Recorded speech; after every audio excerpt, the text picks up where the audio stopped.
Hello and welcome to Unacademy, a one-stop destination for all the English medium civil services aspirants. One very important area that every civil service aspirant must look at for the preparation is the Indian economy.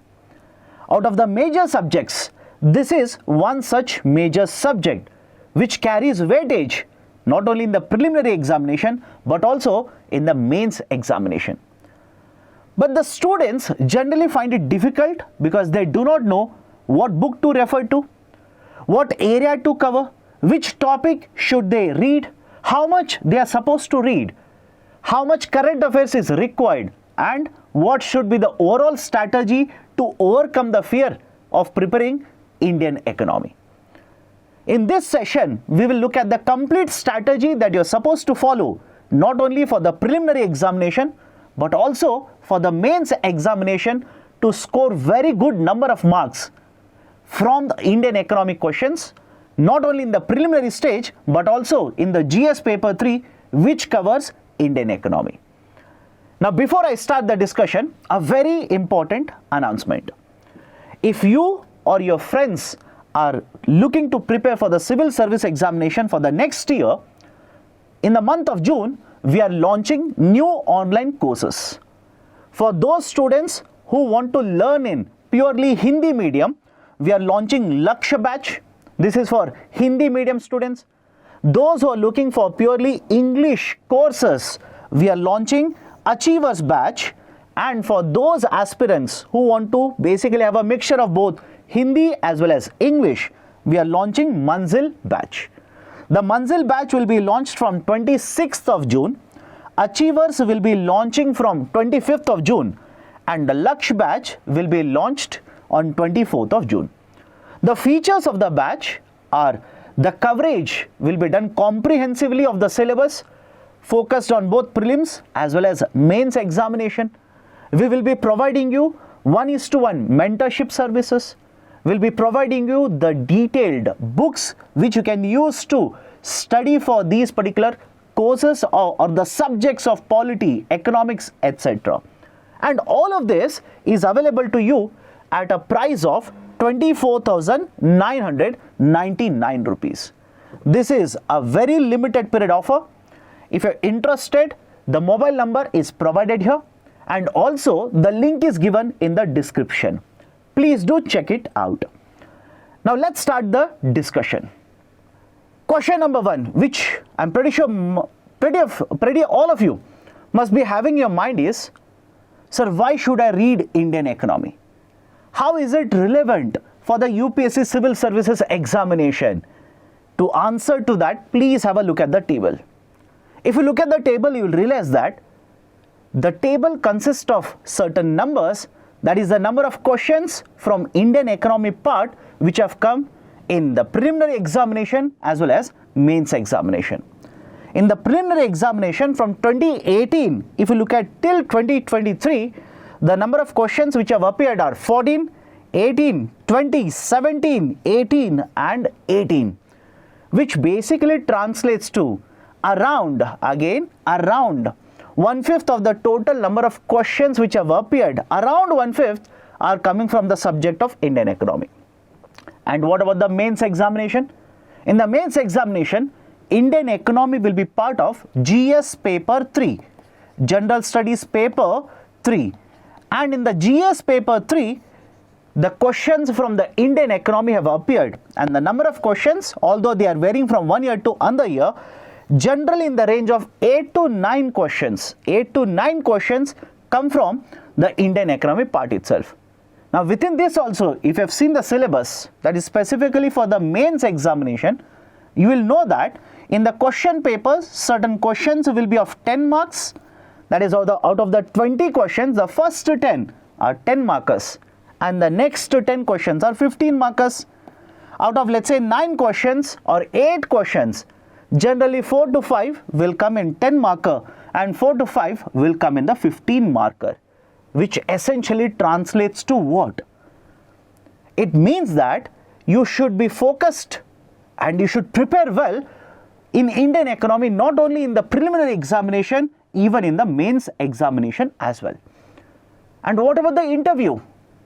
I'm pretty sure you've heard of the interviews, or let's say the experience of the toppers, where they have told that many questions from international areas, that is, let's say trade relations, or let's say India's trade within the domestic market, manufacturing sector, MSME, services sector, agriculture sector, etc., which are part and parcel of Indian economy, have been asked in the interview.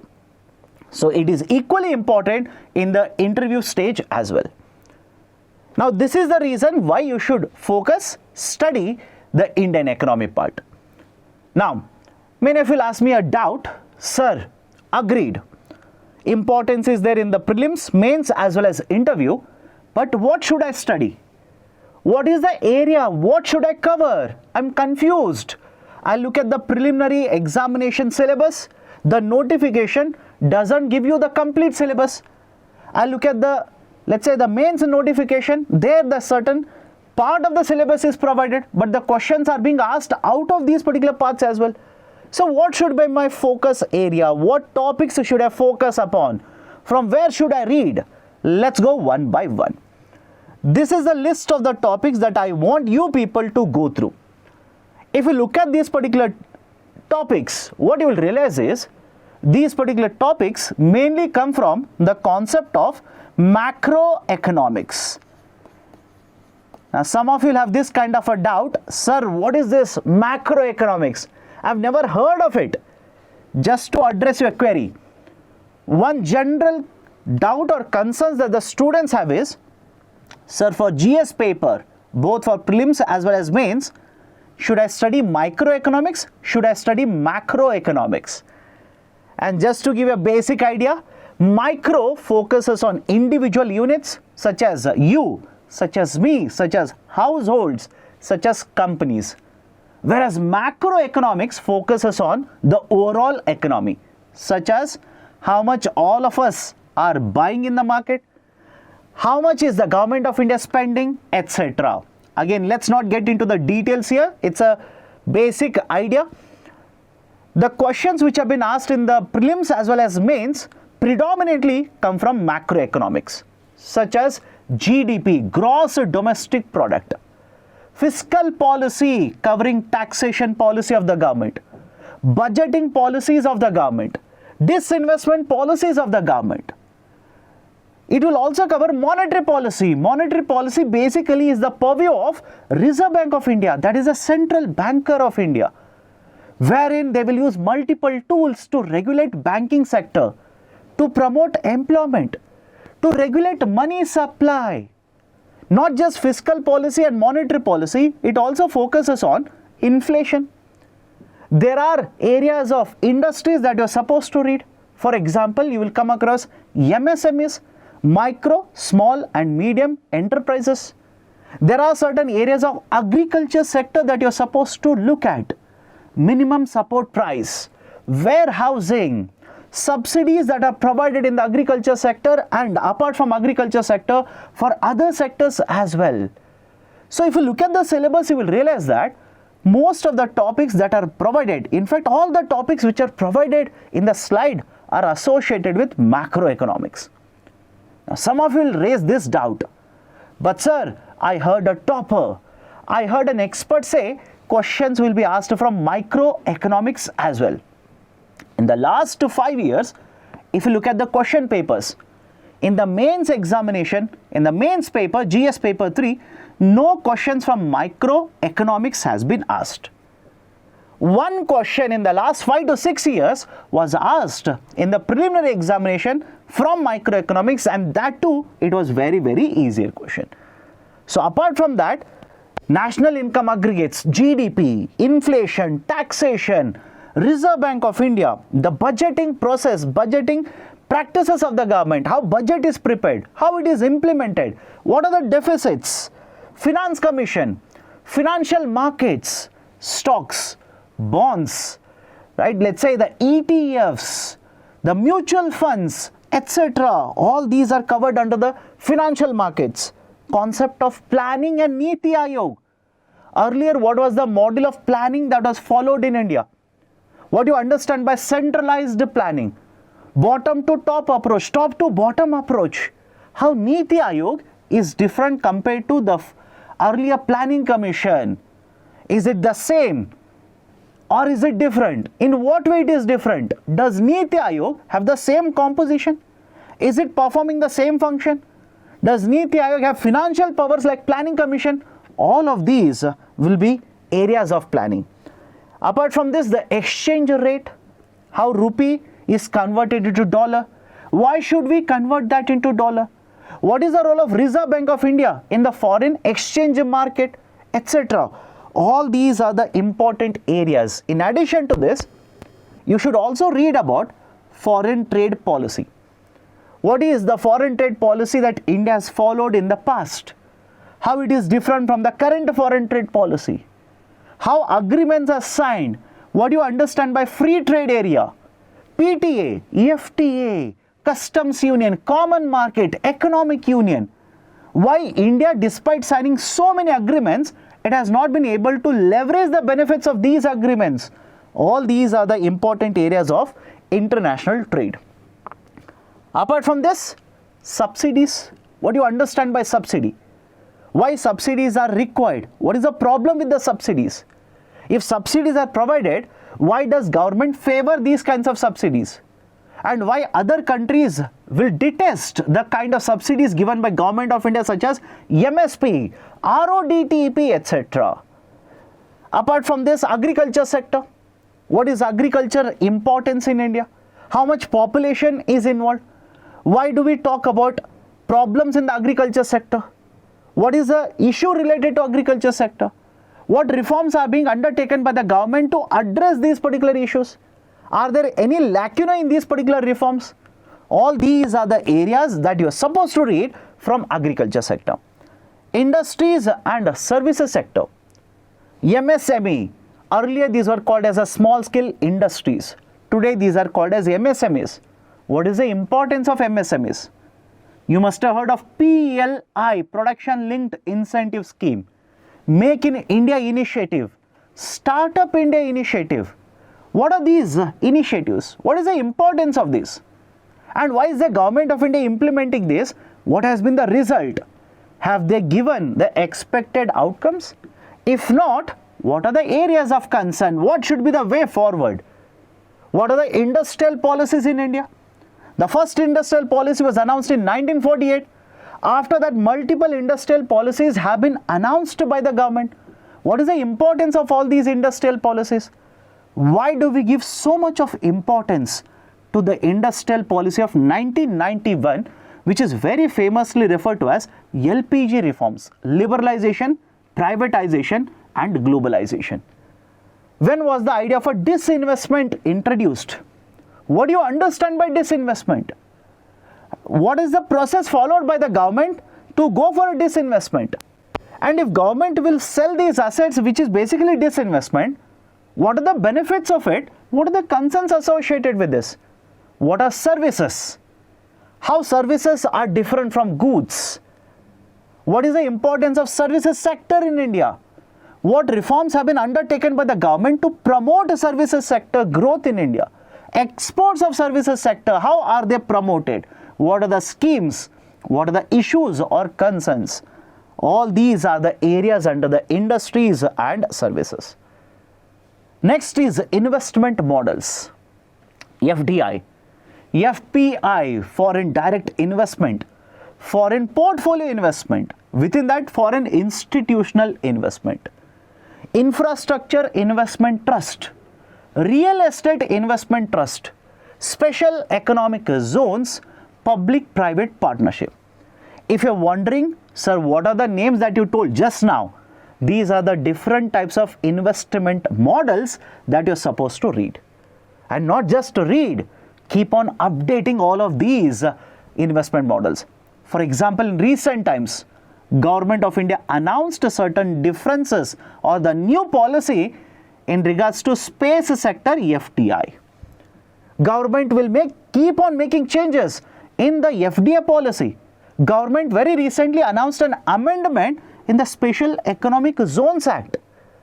So all these particular areas you are supposed to read not only from the static focus but also from the current affairs. Apart from this, infrastructure. For example, the recently conducted Civil Services Preliminary Examination, there was a question on airport infrastructure in India. Greenfield airport projects, that was the focus of the question. So airports, the ports, waterways, power sector, all these are the important types of infrastructure that you're supposed to read for the civil services. In addition to this, employment. How do you distinguish the population into employed, unemployed? How are these different from non-workers? Is it the same? Is it the different? Then how do you define who are unemployed, who are employed, who are non-workers? What is this argument of jobless growth in the context of India which is being discussed in the last 1.5 decades? Mr. Arvind Panagariya says, India majorly suffers from the concept of underemployment. What is this underemployment? What are the different types of unemployments? How do you measure who is employed, who is unemployed? What are the different surveys which are conducted by the government? What are the problems in the employment sector? What reforms have been undertaken by the government to promote employment generation? These are the areas of importance for this chapter. Next is international organizations such as IMF, International Monetary Fund, very important. What is the structure of IMF? Why is this referred to as Bretton Woods Twin Organization? What is a World Trade Organization? How is it different compared to IMF? What is the role played by both of them? How many members are there? If there is any dispute, how it is resolved in the World Trade Organization? What is the structure of IMF? What is the structure of WTO? What is the role India is playing in both of these organizations? All these are very important areas of international organizations. And finally, inclusive growth. What do you understand by inclusive growth? Just to tell you in a nutshell, World Bank says inclusive growth is both pace and pattern of growth. And there itself, many of you, I'm pretty sure, would be confused as to what is the meaning of the pace, what is the meaning of the pattern. What do you understand by these two terms? Is India achieving inclusive growth? What are the reforms which have been undertaken by the government to promote inclusive growth? If more than 10 years have passed or more than 20 years have passed since the promotion of inclusive growth, why are we yet to achieve inclusive growth in India? Why there are various surveys or reports which state that India has been experiencing income inequality. India has been experiencing gender gaps. Why? What is the reason? How can you address this? What is multidimensional poverty index? What is the importance of it? Etc. etc. That is the scope of coverage from the chapter of inclusive growth. So in a nutshell, in the last 5 minutes, what I've told you is what are the important areas that you're supposed to focus? What are the kind of areas that will be asked in UPSC? Now, to address your next question, sir, okay, these are the important chapters or topics. But now my question is, what are the resources? From where should I read these particular topics? Understand this very carefully. Point number 1 is, you will have to use a particular book to cover the static portion. And here itself, many of the students will be confused. Sir, which book should I read? One expert says, read book A. Another expert says, read book B. Third expert says, read book C. There are hundreds of experts and their recommendations will keep on varying. And that is common thing. Do not worry about it. Regarding the static portion, there are two types of students. That is, I'll divide all the aspirants or learners into two parts. One is a group of the learners who already know the basics of economics. Is it okay? There are certain learners who already have a graduation or a post-graduation as well in economics. And there is one more group of learners who are very new to the subject of economics. They do not even understand the definition of economics. Nothing wrong with that. In such cases, please understand, those who do not know anything in economics, I would recommend, strongly advise all of you to start with basic knowledge. Now, where do you get this basic content to understand the Indian economy or generally the subject of economics? You can use either NCERT books or you can use Tamil Nadu board books. I hope you understand. You can use either the NCERT books or you can use the Tamil Nadu board books. Now, here also some of the learners or the students will ask me, sir, tell me one. Please don't use the term or, I will be confused, tell me one. My dear, there is no universal answer to this. According to your requirement, you choose one. If you ask me, sir, NCERT, which books should I read? These are the 4 books which I would strongly advise you people to read, especially if your fundamentals of economics are very weak. One book from class 9, another book from class 10th, third book from class 11th, and the 4th book from the class 12th. If you go to the NCERT website, in class 12th there are 2 books. One is Introduction to Microeconomics and second book is Introduction to Macroeconomics. I would recommend skip the microeconomics book, focus on macroeconomics. Point number 1. Point number 2. Even if you read these particular books, please do not read from first page to the last page. Many students have seen, they will start from the first page. By the time they finish index, forward, etc., they are already bored with the book. Please do not read from one line to the next line, from the first page to the last page. Now, many of you will ask me, sir, how do I understand what to read? Use the syllabus. Use the syllabus. I have just now given you the list of the topics. Use these particular topics to understand which chapter in which book you are supposed to read. So, these are the 4 books from NCERT if your fundamentals of economics are very, very weak. In case of Tamil Nadu board, I would recommend class 11th and class 12th. Class 11th as well as class 12th. What is the difference? There is a wider coverage of the topics, more coverage of the topics in the Tamil Nadu board books. The number of pages are much more compared to the NCERT books, and a lot of calculations are given in NCERT as well as in the Tamil Nadu board. Graphs are given in both of the books, which all of these you do not require. You need to understand what not to read as well. I hope you understand my statement. It is equally important to understand what you should not read. Please do not read all these books from the first page to last page, each and every topic, each and every chapter, not at all needed. If you take up, let's say, macroeconomics book of NCERT or even class 11th of Tamil Nadu board book, lot of basic concepts are provided. Calculations are given. Graphs are given. Are these needed? Absolutely no. Even in case of UPSC examination for GS paper 3, very limited concepts related to graphs are required, which are generally covered in the classes. So, come back to the discussion here. So, again, going back to the point, I will divide all the learners into 2 groups. One, who have already experienced, who have already learned certain concepts of economics, and second group is those who do not know anything about economics. So, those who do not know anything about economics start with the basics, either NCERT or Tamil Nadu board book. And after you read these particular books, I would recommend one standard book. One standard book. Sir, which is a standard book? My dear, you can pick up any standard book. Author A, author B, author C, does not matter. All these books have the same concepts. The difference is the pricing is different, the number of pages are different, the coverage is different, and from one book to another book, language could be different. But if you discount all of these particular factors, what one book will tell about GDP is the same as what the second book, third book, fourth book will tell about GDP.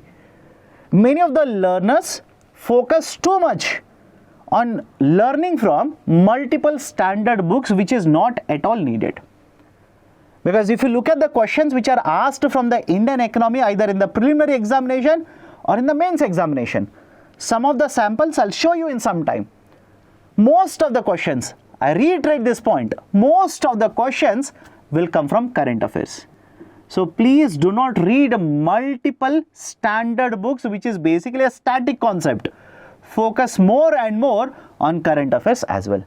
So once basically cover the static portion, beginners, right, you start with NCERTs or Tamil Nadu, and in addition to that, basically use the standard book. And those people who already have certain knowledge regarding economics, graduates and postgraduates, you do not require the NCERT books, you already are aware about the basic concepts, start with the standard book. Now this will take care of the static portion. But in addition to static portion, I'm pretty sure all of you know this, there is a dynamic aspect to Indian economy as well. Dynamic aspect here is basically current affairs. What should you do for current affairs? From where should you read the current affairs? How much focus should you provide for current affairs? Point number one, lot of questions, as already mentioned, come from current affairs. So do not make a mistake of not reading current affairs. I would strongly advise, strongly recommend that you people read current affairs. Now you will ask me, okay sir, current affairs, where do I read? One very important source from where you can get a lot of current affairs is Hindu newspaper. Hindu newspaper, which I'm pretty sure most of the civil service aspirants prefer or read. Rather than preferring, it's a compulsion for them. They don't have option, they will read. But I've seen certain learners, certain aspirants who find Hindu language very difficult.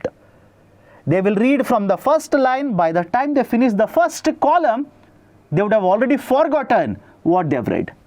They will not be able to find it easy to comprehend. They will not be able to finding, or they will not understand the language, etc. In such cases, if you do not want to read Hindu, you can read even Indian Express. You can read Indian Express as well. But many of the students will basically say, sir, I don't want to read Hindu also, I don't want to read Indian Express also. Is there any solution to that? We have a comprehensive current affairs program for the students by the name of UCAN, Unacademy's Current Affairs Navigator. If you're interested, please do check out. Under UCAN, every week from Tuesday to Friday, we have 4 sessions. And these particular 4 sessions in a month, totally 16 sessions, are conducted by subject-specific experts. So if you are interested, please do check out. Now, those who do not want that, sir, I want to read Hindu newspaper, read. But more importantly, reading, and please remember, making notes on that. That is also important. Why? You will have to revise both static portion as well as current affairs. You will have to revise both of them. There is no other option. You will have to make notes and you will have to keep on revising. After how many days should you revise? There is no universal answer to that. From one student to another student, the memory capacity, the recollection capacity will change. For some of the learners, they should read or they should revise after 20 days. For some of you, it could be after 30 days. So from one student to another student, the pattern, the recollection capacity, the memory will change. According to that, you decide, should you revise after 15 days? Should you revise after 30 days? Should you revise after 20 days? So first one is take care of the static portion. Second one is current affairs. Sir, is the newspaper more than sufficient? No. Along with the newspaper, I would strongly recommend you read Yojana as well as Kurukshetra. Yojana is a monthly magazine. Kurukshetra is also a monthly magazine. So along with a national daily, I would strongly recommend read these monthly newspapers, and if time permits, underline this statement, if time permits and if you are interested to focus on general studies GS paper 3 Indian economy, that is my part, in addition to a national daily, you can read, let's say, a business related newspaper as well. I would strongly advise you people do that. Over a period of time, maybe 15 minutes a day or 20 minutes a day, you can spend on a business related newspaper. So that is basically how you cover both static as well as current affairs. And once you make the notes, you will have to revise them. You will have to revise. Please do not make a mistake of reading these particular notes once after 6 months. You will not be able to remember. Assuming your memory is, let's say, capacity, it has a capacity to recollect after 1 month, revise after 1 month. This is a very simple advice to all of you. Please do follow that. In addition to this, what I would recommend is, please look at the last 5 years question papers. At least 5 years. Please look at the last 5 years question papers. Reason being, if you look at the last 5 years question papers, you will know what kind of questions are asked by UPSC. Is the trend changing or has the trend remained same? Which are the important topics for prelims? Which are the important topics for mains? For example, out of all these topics, if you ask me, sir, any one topic where questions guaranteed will come in the prelims, in the last 5 years, you will see that there is a guaranteed question from this particular topic, that is banking. Again, the question might be very easy, might be difficult, it could be medium also, but guaranteed questions have come from this particular area in the preliminary examination. And if you ask me, sir, any particular area where questions have come in the prelims as well as mains on an average every year, then I'll basically say this one, agriculture sector. Any area where questions have come only in the mains and not in the preliminary examination, then I'll simply say, look at the last one, concept of inclusive growth. Questions have come in the mains examination successively in the last 5 years related to inclusive growth. So argument is simple. Once you look at the previous 5 years question papers, you will be able to decipher, you will be able to understand which areas are important, what kind of questions are asked from these areas. Is this relevant for mains examination? Is it relevant for prelims examination? And more importantly, is your preparation on the right path? Are you preparing in the right way to address the questions which have been asked in the previous year papers? And please understand, when you solve the previous year question papers or look at the previous year question papers, do not be petrified. Do not be worried if you are not able to solve the questions. Reason being, what if in that particular year, most of the questions are from current affairs? What is current affairs of that year? Should you go back, let's say what happened in 2019, should you start reading that for 2025, let's say prelims examination? Not required. Should you read that to appear for prelims 2026? Absolutely not required. So I hope you understand. Do not be petrified if you are not able to solve the question. That will give you a hint. That will be a pointer. Basically, it is going to give you an idea of what kind of questions are asked. For example, if you look at the trend of the questions which are being asked, the difficulty level of the question paper was very high in the prelims of 2023. How was the difficulty level very high? Not only the questions were difficult, even the options were changed to make the question very, very difficult. A lot of questions had the options of only one of the statements is correct, only two of the statements are correct, only three of the above statements are correct. So when those kind of options are provided, automatically the difficulty level of the question will increase. So you do not be petrified, because if you look at the question paper of 2024, those kind of option based questions, that is the questions having these kind of options, it has come down, it has reduced. Lot of questions which are asked in 2024 prelims, you could have used elimination method to solve the question. So that will give a very good hint regarding what UPSC is trying to do, for what kind of questions you are supposed to be prepared, etc. So revision, after that MCQ practice, last 5 years question papers, and this year as many test papers as possible. There is no fixed number. If you are able to solve, let's say in 1 year, 1000 questions or 1500 questions, again please understand, there is no universal number regarding this. Do not be under the impression that if you solve 10,000 questions, you will be able to clear the civil services. Absolutely no. Why? apart from solving the questions, it is also equally important to understand whether you answered it correctly or not. If you have not answered it correctly, then what was the problem? Is there any problem you're understanding? Is this particular chapter a difficulty area for you? Is this subject a difficulty area for you? Are you not able to comprehend the statements correctly? The analysis is equally important. That's the reason, do not focus on the number of questions which are solved by your friends, your peers, your competitors, etc. Focus on getting the practice correctly. In addition to this, I would strongly advise you to have mains answer writing practice. Mains answer writing practice.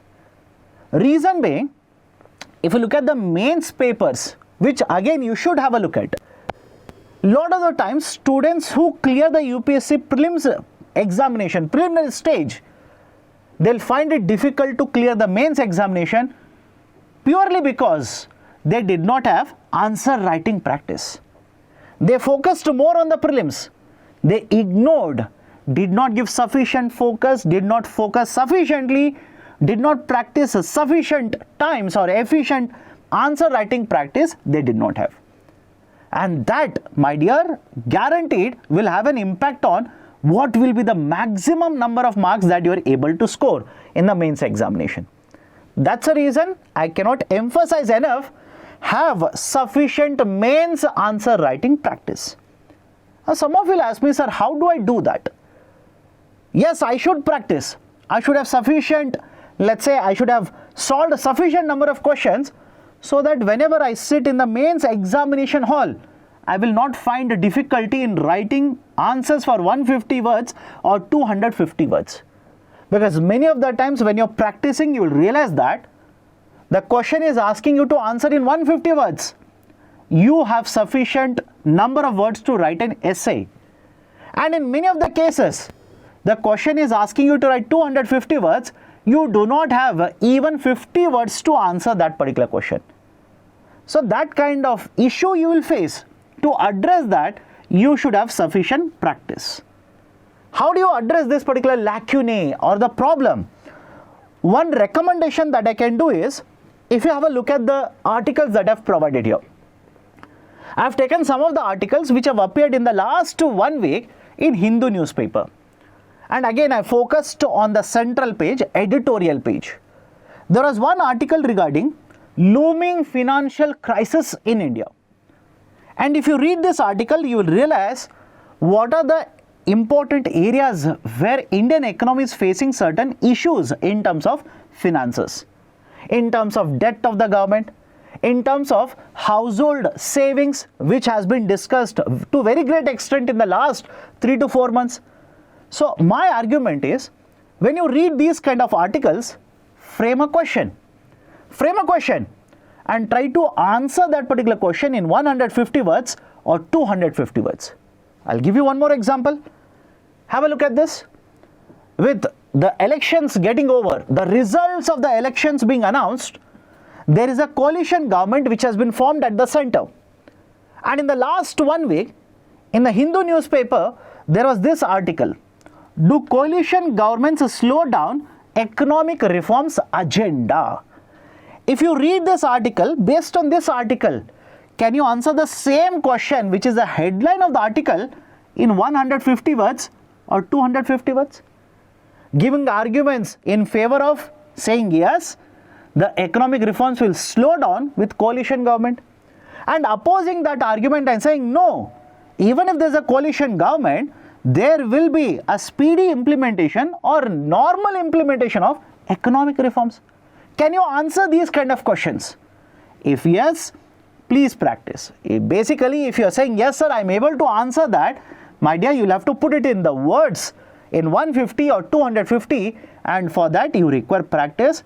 This is the reason I generally tell the students, if you want to practice, if you want to be sufficiently prepared for the mains examination, pick up these kind of articles and try to write an answer after reading the article. In fact, I can give you one more example from Hindu newspaper itself. In the last 1 week, there was one more article regarding should there be a special category status provided for the state of Bihar? In the last 1 month, there has been so much of discussion regarding should we provide special category status to these particular states which are demanding. For example, the Andhra Pradesh state government is demanding the special category status. The Bihar government is demanding a special category status, and these are not new demands. These are the demands which have been there in the past as well. So how do you write an answer? What are the arguments in favor of it? What are the arguments against providing such a status? And what should be the way forward? If you have read the articles such as editorials, open editorials, text and context from Hindu newspaper, easily you will be able to answer such questions. So over a period of time, again coming back to the point here, let's come to the point. Over a period of time, you should be able to write an answer, effective answer, more importantly, and that will come only with the practice. So understand the 5-point strategy. The 5-point that I would simply recommend for you people to prepare effectively this subject of Indian economy is: 1. Focus on the static portion. If you're a newcomer, entirely new to economics, start with NCERTs or Tamil Nadu board. If you already have exposure to economics, then start with the standard book. And those who are the beginners, who will do NCERT or Tamil Nadu board book, after that what? Pick up a standard book. In addition to this, which will cover the static portion, read current affairs, update current affairs, keep on updating current affairs. And once you read static, make notes, current affairs, make notes, keep on revising. Keep on revising every 15 days, once after 30 days, etc. In addition to this, please look at the last 5 years question papers. Have a look at it. It will give a very good idea of what kind of trend is being followed by UPSC, and try to solve and analyze, much more importantly, analyze how you are able to solve the question papers. And finally, mains answer writing practice.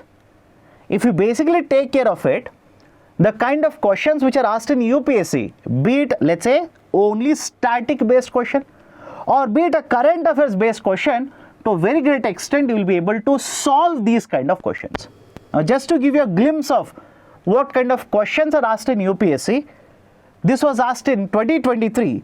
Which one of the following activities of the Reserve Bank of India is considered to be part of sterilization? Again, do not worry about the answer, because you do not know what is sterilization, and do not panic if you do not know it. The question was asked because of Reserve Bank of India's role in stabilizing Indian rupees exchange rate. This was the context in which the question was asked, purely because of the current affairs. Look at this kind of a question. Consider the following markets: government bond market, call money market, treasury bill market, stock market. This was asked again last year, 2023 prelims examination. This is purely a static question, purely static question. If you read any book, or if you read 100 static books also, you'll be able to answer this question. So again, coming to the point, listen to me.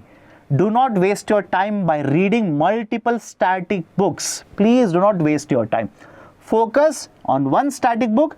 Any standard book is okay. There is no golden book. If you are looking for an answer, sir, which is that golden book? If I read that, I will answer all the questions.